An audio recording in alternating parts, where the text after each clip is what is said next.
therapy ng aking covered stroke patients, si Apolita ng Caguiat Sarmiento. Ang lalim.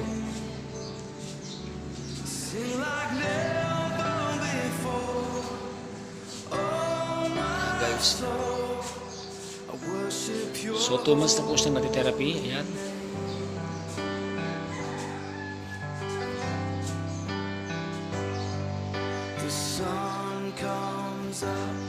So ito po ang ating napagaling ngayon 2026.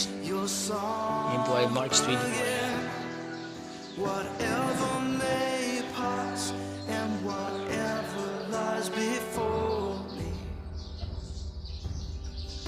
Toma!